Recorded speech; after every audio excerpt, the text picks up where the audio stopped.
रहे हैं बात करने के लिए बाजार पे फंडामेंटल नजरिया देने के लिए। Sandeep, good afternoon.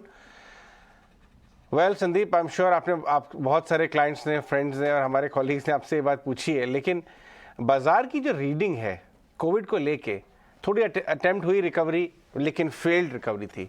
आईएमए की एडवाइजरी भी आ गई, मेडिकल एसोसिएशन की, हेल्थ मिनिस्टर जी का बयान भी आ गया, लेकिन बाजार सहमा का सहमा हुआ है।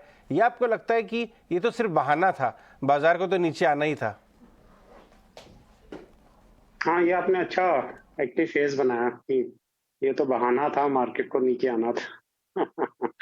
मुझे लगता है कि मार्केट अपने वेट के नीचे कई बार करेक्ट कर जाता है, फिर रीजंस बाद में हम लोग ढूंढते हैं। ऐसा कुछ नहीं, ये सारा कोविड स्केयर तो मुझे लगता है कि मैं इसको बिल्कुल ध्यान नहीं दूंगा। मुझे नहीं लगता कि कोई, हालांकि हम लोग हेल्थ एक्सपर्ट नहीं है, लेकिन कोई इंडिकेशंस नहीं है आज के दिन इंडिया में कोई नए वेव का। ये जो पैनिक स्प्रेड हो रहा है, ये क्यों हो रहा है ये भी समझना बहुत मुश्किल है, लेकिन लोगों के मन में एक हो गया है कि कुछ तो है।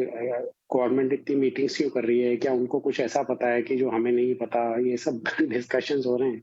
लेकिन बेस्ट इंडिकेशन होता है कि जब हम अपने आसपास देखते हैं, कि हम देखते हैं क्या हम एक भी जने को जानते हैं जिसको कोविड है? क्या हम कहीं पे भी देखते हैं कि कुछ ऐसे इंडिकेशन दिख रहे हैं? तो ऐसा आज के दिन तो दिखता नहीं। अब आगे क्या होगा ये बताना मुश्किल है, लेकिन मार्केट में एक फ्रॉथीनेस जो थी वो काफी हद तक निकल से, ये जो करेक्शन हुआ है इस फियर के कारण, उसमें उससे कम आई है। तो इसके कारण अगले साल का रिटर्न पोटेंशियल इंप्रूव हो जाता है कि अगर इसी तरह थोड़े दिन और मार्केट ढीला रहे तो। भी बता दें कि आज 3:30 बजे प्राइम मिनिस्टर मोदी जी भी इस मामले को लेके बैठक कर रहे हैं सारे इंपॉर्टेंट स्टेक होल्डर्स के साथ, और वो भी एक सिचुएशन की का जायज़ा लेंगे, मुआयना करेंगे। तो ये बात तो सही है कि इन सारी मीटिंगों के बीच में थोड़ी नर्वसनेस आ गई है। आपको कहाँ लगता है वैल्यूएशन? चलिए बैंक निफ्टी की बात करते हैं। बैंक निफ्टी में सबसे ज़्यादा आउट परफॉर्मेंस थी और अलग अलग हिस्से बैंक निफ्टी के जस्टिफाइड अनजस्टिफाइड रैली कर रहे थे। अभी 44,200 वाली बैंक निफ्टी 42 हाफ आ गई है। कि कहाँ पे जाके आपको लगता है कि फेयर वैल्यू जोन में वापस ये पॉकेट आ जाएगा बैंक्स का, जो कि काफी चल गया था? ये अजय, ओवरऑल बैंक्स काफी फेयर वैल्यू से ऊपर ही ट्रेड कर रहे थे, क्योंकि एक कंसंट्रेशन हो गई थी, क्योंकि टेक्नोलॉजी नहीं परफॉर्म कर रहा था, कमोडिटीज नहीं परफॉर्म कर रहे थे, तो कैपिटल गुड्स और बैंकिंग और थोड़े एफएमसीजी स्टॉक्स, बहुत सिलेक्ट फार्मा स्टॉक्स, यही सब परफॉर्म कर रहे थे। तो और दूसरा, ट्रेडर्स भी बहुत ज्यादा मुझे लगता है अभी भी लॉन्ग हैं बैंक निफ्टी में। तो मुझे लगता है कि यहाँ पे थोड़ा केयरफुल रहना चाहिए शॉर्ट टर्म में।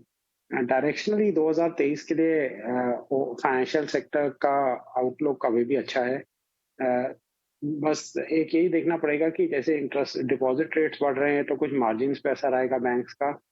और दूसरा, जब इंटरेस्ट रेट ऊपर जाते हैं थोड़े लैग के बाद एनपीएस बढ़ते हैं, तो वो थोड़ा आएगा।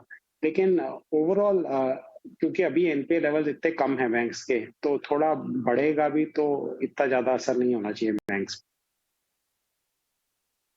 आप सही कह रहे हैं, कोविड अनसर्टिनिटी है और इसी के चलते हम देख रहे हैं मार्केट में वॉलेटिलिटी तो नज़र आ ही रही है। और एक एक कर ये जो सारी बैठकों का दौर चल रहा है, कल हेल्थ मिनिस्ट्री की तरफ से भी एक बैठक हुई और उसके बाद आज प्रधानमंत्री नरेंद्र मोदी जी भी 3:30 बजे जो समीक्षा बैठक करने वाले हैं, इससे एक सिचुएशन इरप्ट होती हुई दिख रही है, नर्वसनेस थोड़ी सी मार्केट में। लेकिन इस नर्वसनेस में भी, क्योंकि पिछली बार जब कोविड इरप्ट हुआ था, भगवान ना करे ऐसी स्थिति कभी फिर से दिखे, लेकिन तब मार्केट्स ने जो डाउनफॉल दिखाया था, वहां से लेकर आगे जब मार्केट चला, फोमो, एक फेयर ऑफ मिसिंग आउट वाली फीलिंग आई थी।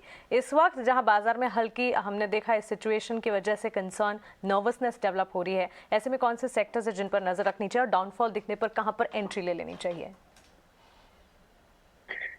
देखिए, मुझे लगता है कि स्टॉक स्पेसिफिक काफी रहेगा। तो जैसे बात कर रहे थे हम, बड़े बैंक्स अगर ठीक ठाक करेक्शन हो जाते हैं ऊपर से 10-15%, तो वहां पे मुझे लगता है व्यू जरूर लेना चाहिए। एलएनटी जैसे स्टॉक में अगर हम लार्ज कैप्स की बात कर रहे हैं तो वहां पे अपॉर्चुनिटी आ सकती है।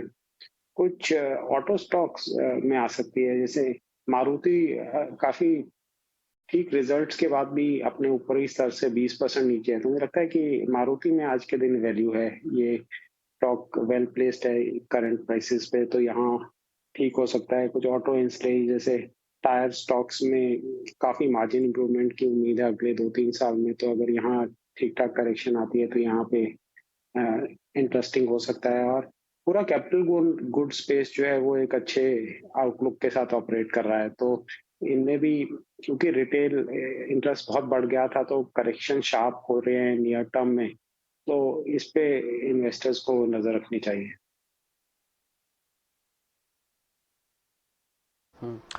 संदीप, जैसे अभी अजय आपको कह रहे थे ना कि कोविड तो एक बहाना है मार्केट को नीचे आना है, एक लाइन मैं अभी जोड़ देता हूँ इसमें, कोविड तो एक बहाना है मार्केट को नीचे आना है, फिर फार्मा स्टॉक्स को कहाँ जाना है, ऊपर या फिर से नीचे जाना है?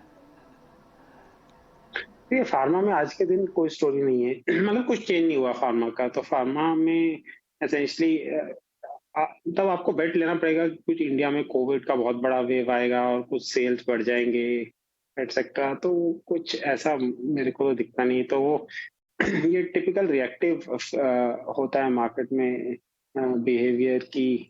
जब मार्केट गिरता है तो एक डिफेंसिव स्टांस हो जाता है और फिर लोगों को लगता है कि फार्मा में डिमांड आएगा तो वहां खरीदते हैं। लेकिन ये बहुत शॉर्ट टर्म व्यू है। डायरेक्शनली वही कंपनीज जो फार्मा में अच्छा कर रही हैं वही कर रही हैं अभी भी, सन फार्मा, सिप्ला। तो अगर वहां अच्छा खासा कोई करेक्शन मिलता है लोगों को तो उनमें इंटरेस्टिंग लेवल्स बन सकते हैं। संदीप, आपका बहुत शुक्रिया हमारे साथ जुड़ने के लिए और इस सिचुएशन में बाजार पर अपना नज़रिया हमारे साथ शेयर करने के लिए और सेक्टर स्पेसिफिक भी अपना अप्रोच हमारे साथ शेयर करने के लिए। Have a nice day to you. चलिए